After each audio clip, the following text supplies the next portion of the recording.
Hello friends, आप सभी का हमारे चैनल द फाइनेंशियल सॉल्यूशंस पर स्वागत है।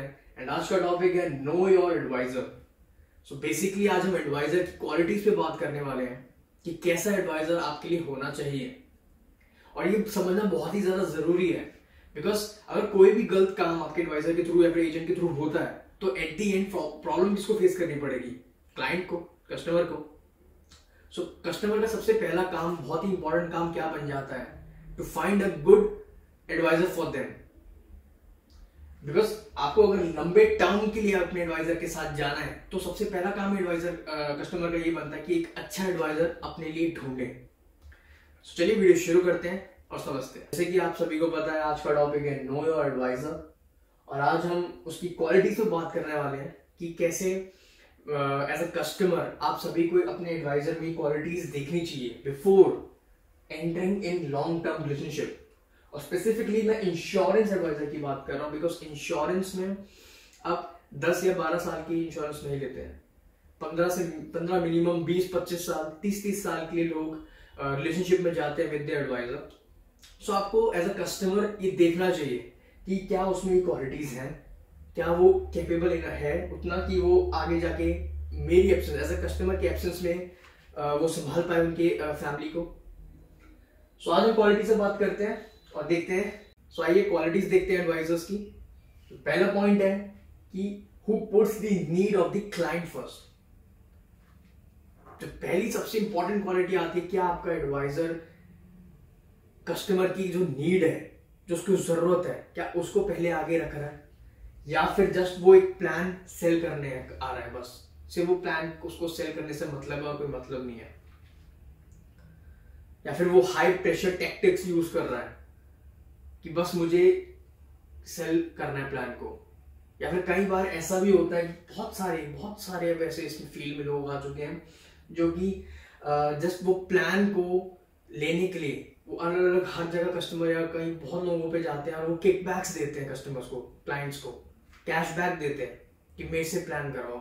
अब मैं आपको बता दूं कि ये जो किकबैक्स करते हैं ये सेक्शन 41 इंश्योरेंस एक्ट 1938 इसके तहत ये क्रिमिनल एक्ट है। काफी लोगों को आइडिया ही नहीं होता, इवन एडवाइजर्स को भी आइडिया नहीं होता है। ये क्रिमिनल एक्ट है और इसके अकॉर्डिंग आपको 10 लाख की पेनल्टी लग सकती है। 10 लाख की पेनल्टी, ये आइडिया ही नहीं होता, लोगों को इतनी नॉलेज ही नहीं होती है। अगर किसी कंप्लेंट कर दी सो आपको ये देखना है कि वो पहले कस्टमर की नीड को आगे रख रहा है या फिर जस्ट वो प्लान को लेने आ रहा है, बस मुझे प्लान चाहिए, सेल करना है प्लान। और ऐसे जो लोग होते हैं सबसे खतरनाक होते हैं। क्यों? क्योंकि अगर जब जिसका एम होता है कि मुझे बस अर्निंग करनी है, कैसे अर्निंग भी क्या, अर्निंग तो खुद दे रहा है अपनी कि मेरे से अर्निंग ले लो यार, बट मेरे को प्लान दे दो। ऐसे लोग खतरनाक क्यों होते हैं? ऐसे लोग खतरनाक इसलिए होते हैं कि जब आप इंश्योरेंस लेते हैं, जो लॉन्ग टर्म इंश्योरेंस लेते हैं और कभी किसी कस्टमर को छो जाए, सो इन योर एब्सेंस क्या आपको लगता है ऐसे लोग जो अपनी अर्निंग तक देने को रेडी हैं, अपनी मेहनत की पैसों को देने तक रेडी है, क्या आपको लगता है वो फैमिली के साथ खड़े हो सकते हैं उस टाइम पर? बिल्कुल भी नहीं। तो उस टाइम कौन भागेगा? वाइफ, माँ बाप, कौन भागेगा? जिनको आइडिया भी नहीं होता, इतने मोटे मोटे डॉक्यूमेंट्स लगते हैं, वो कौन करेगा सारे पूरे? तो पहला काम क्या बन जाता है? आपको कस्टमर, एज अ कस्टमर अपने एडवाइजर में ये क्वालिटी देखनी है कि उसका एम क्या है, उसका टारगेट क्या है, वो नीड पहले रख रहा है फिर जस्ट प्लान में ही लगा हुआ है। सो नेक्स्ट पॉइंट इज ऑनेस्ट, कि वो ऑनेस्ट है, आपका एडवाइजर ऑनेस्ट है आपसे। ऐसे कई डॉक्यूमेंट्स होते हैं जो पीछे से फिल करके आगे दे देते हैं, जो आपको एज अ कस्टमर भी नहीं पता होता कि उन्होंने क्या फिल कर रहा है, यस यस यस उन्होंने करके वो फिल कर देते हैं। बट आगे जाके फिर वो दिक्कत आ जाती है क्लेम में कि आपने यहां तो कुछ भरा हुआ है और आप कुछ बता रहे हैं। सो बेसिकली अगर मैं एग्जांपल दूं, ऐसे में मतलब मैं काफी लोगों को ऐसे बताता हूं एज एडवाइजर कि 2 डॉक्टर होते हैं। एक डॉक्टर होता है एमबीबीएस वाला, एक डॉक्टर होता है जो रोड साइड डॉक्टर होते हैं, जो बेसिकली 50 रुपए में ठीक कर देते हैं। ठीक क्या करते हैं? मतलब 50 रुपए की आपको मेडिसिन दे देते हैं।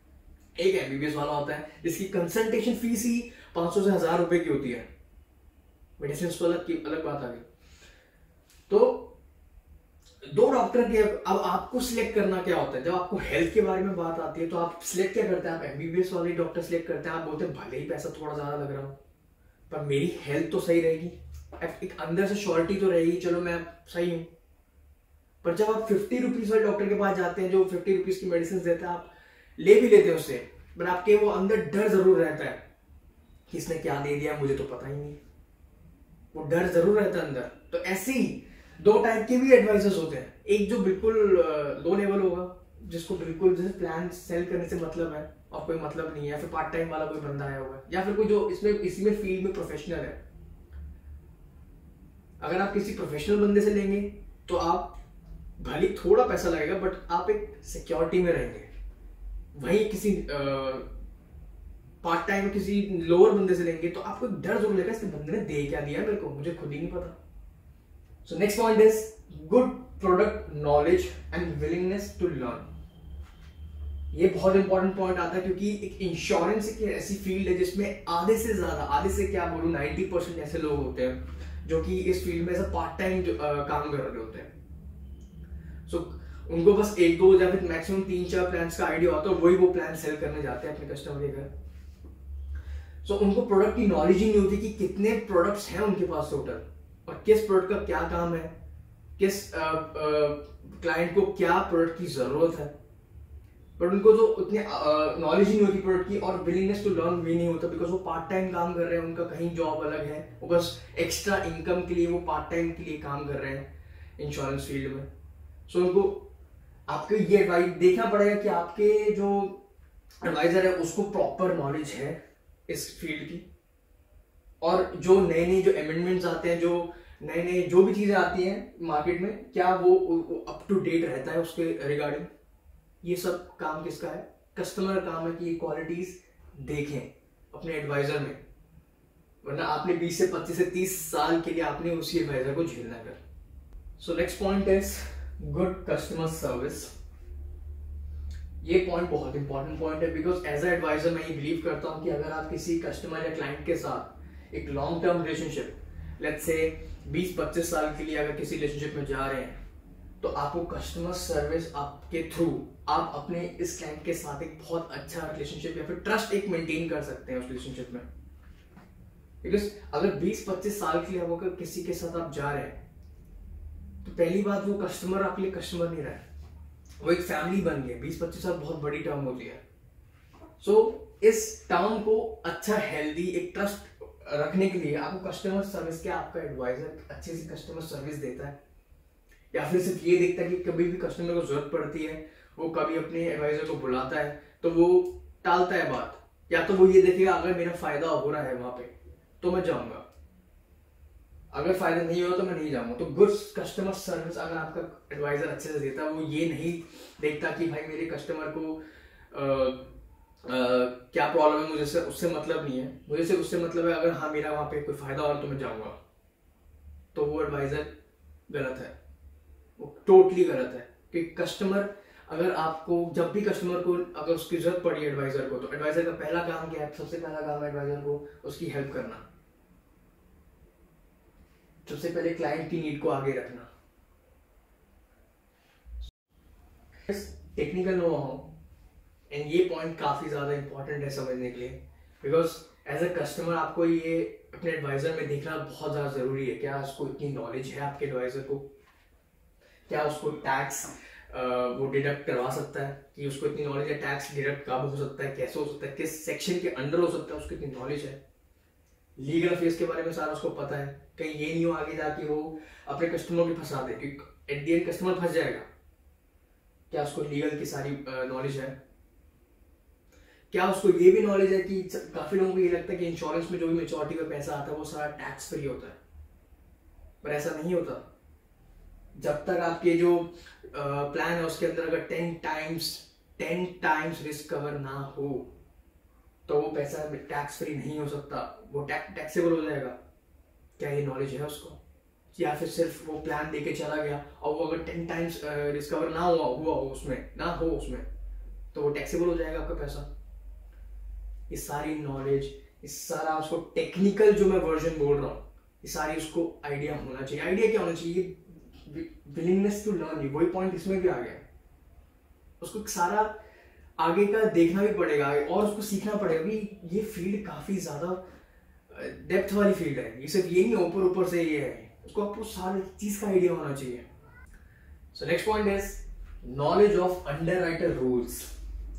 सो मैं पहले भी वीडियो में ये पॉइंट कवर कर चुका हूँ, अंडरराइटर होता क्या है। तो बेसिकली अगर मैं ऊपर ऊपर से बताऊं, अंडरराइटर एक वो पर्सन होता है कि जो आपका जो केस है वो पास करता है।